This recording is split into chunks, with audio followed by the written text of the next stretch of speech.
Hello दोस्तों, तो कैसे हैं आप सभी। आपको पता है रेलवे एनटीपीसी की आपकी एग्जाम डेट जारी हो चुकी है और अगले माह आपका 5 तारीख से एग्जाम है और आपको पता है कि इसमें 40 नंबर की आपकी जीके जीएस आने वाली है। तो इसके लिए आपकी क्या स्ट्रेटजी रहनी चाहिए लास्ट 15 डेज के अंदर, क्योंकि आपको पता है केवल आपके 10 से 15 दिन ही आपके शेष रह चुके हैं। ठीक है, तो इसमें मैं आपको बताऊंगा, यदि आपने अभी तक कुछ भी नहीं पढ़ा है तो मात्र आपको इन टॉपिकों को पढ़ना है जो कि आपका 2021 के अनुसार बहुत अच्छा स्कोर कवर कर सकते हैं। किन टॉपिकों को पढ़ना है वो मैं आपको सारा डिटेल के साथ बताने वाला हूँ, बस आपको पूरा सेशन लास्ट तक जरूर देखना है। जो 2021 के अंदर सबसे ज़्यादा क्वेश्चन पूछे गए जिन टॉपिकों से और नंबर ऑफ वेटेज कितना रहा है, मतलब किस टॉपिक से कितने क्वेश्चन पूछे गए, वो सब मैं आपको बताऊंगा और आपको केवल लास्ट दिनों में उसी का रिवीजन करना है। मल्टीपल टाइम जब आप उसका रिवीजन करेंगे तो आप एक अच्छा स्कोर कर सकते हैं। मिनिमम क्वालिफाइंग तो सब कर लेते हैं, लेकिन आपको सिलेक्शन के लिए देखो, जब आप फर्स्ट फेज क्लियर करेंगे तभी तो आपको मेंस देने को मिलेगा, मतलब CBT 2 देने को मिलेगा। ठीक है, तो उसके लिए आपको CBT 1 क्लियर तो करना ही पड़ेगा। तो इन 15 दिनों के अंदर आपको किस टॉपिक का सबसे ज़्यादा रिवीजन करना है, ये मैं इस सेशन में आपको बताऊंगा। पूरा सेशन आपको लास्ट तक जरूर देखना है। तो स्टार्ट करते हैं आज के हमारे सेशन को।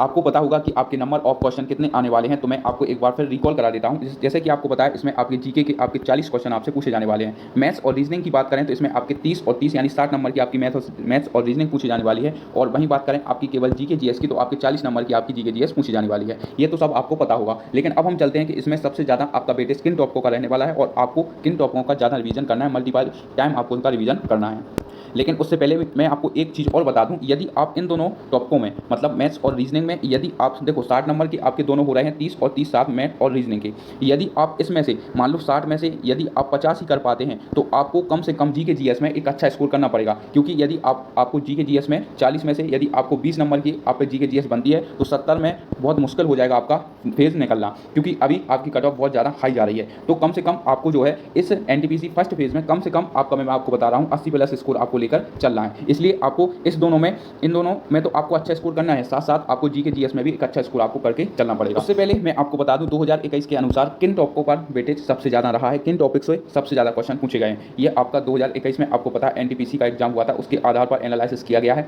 ठीक है, तो सबसे ज़्यादा जो आपका रोल रहने वाला है वो सारे मैंने टॉपिक आपकी इस साइड रख दिए हैं और जो सबसे ज़्यादा कम पूछे जाने वाले हैं वो आपके इस साइड टॉपिक मैंने रख दिए हैं। तो सबसे ज़्यादा जो वेटेज रहने वाला है वो इन टॉपिकों का रहने वाला है और उसके बाद मैं आपको बताऊंगा किन टॉपिकों को आपको सबसे ज़्यादा पढ़ना है। ठीक है, स्ट्रेटेजी की बात करें तो आपके 10 से 12 क्वेश्चन आपके बनते ही हैं। 40 क्वेश्चन आपके आने वाले हैं एनटीपीसी में, जिसमें आपके 10 से 12 क्वेश्चन आपके स्ट्रेटेजी के बनने वाले हैं। आगे बात कर लेते हैं साइंस की। तो साइंस में आपके 8 से 9 क्वेश्चन आपके पूछे जाने वाले हैं और आपको मैं बता दूं इसमें जो वेटेज रहेगा वो आपका बायोलॉजी का सबसे ज़्यादा वेटेज रहेगा। उसके बाद आपका जो वेटेज रहेगा वो दोनों सब्जेक्ट आपका फिजिक्स और केमिस्ट्री का रहने वाला है। 8 से 9 क्वेश्चन पूछे जाने वाले हैं, कभी कभी आपके 10 क्वेश्चन भी इसमें पूछे जाते हैं। तो दूसरे नंबर पर आप इसे प्राथमिकता दे सकते हैं, प्रायोरिटी दे सकते हैं। मतलब मैं यहाँ पर लिख कर भी चलता हूँ कि आपको सबसे पहले किसको प्राथमिकता देनी है। ठीक है, तो यहाँ पर हम बात कर लेते हैं, इसे आप दे सकते हैं किस पर, 1 नंबर पर, और इसे आप प्रायोरिटी दे सकते हैं 2 नंबर पर। ठीक है, तो ऐसे आप अपने हिसाब से प्रायोरिटी दे दीजिए कि आपको किन टॉपिकों को ज़्यादा पढ़ना है।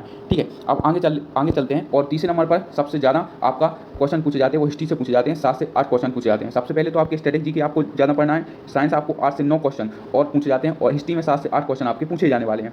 और आगे चलते हैं, ज्योग्राफी में आपके 4 से 6 क्वेश्चन आपके बनते हैं, तो आपको ज्योग्राफी में भी अच्छा पढ़ना है। ठीक है, करंट की बात करें तो करंट आपके 4 से 6 बहुत से बहुत 7 क्वेश्चन पूछेगा, उससे ज़्यादा नहीं पूछेगा।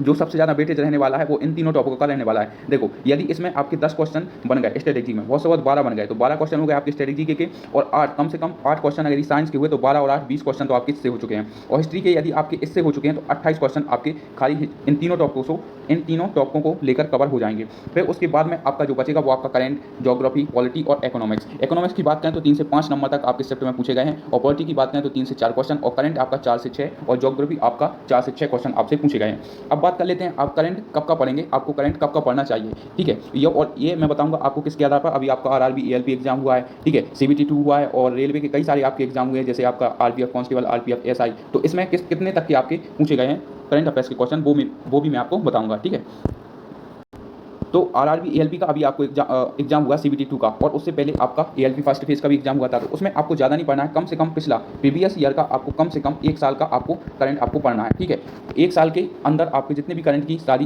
दुर्घटनाएं हुई हैं वो आपको पढ़नी है और ज़्यादा से ज़्यादा वो आपको पिछले 6 महीने तक का आपका करंट आपसे पूछने वाला है। ठीक है, तो ज़्यादा आपको लोड नहीं लेना है, बस आपको अच्छे से किसी मेंटर से करंट अफेयर्स के क्वेश्चन आपको कलेक्ट कर लेने हैं और उन्हें डेली आपको पढ़ना है। ठीक है, जब तक आपका एग्जाम ना हो जाए।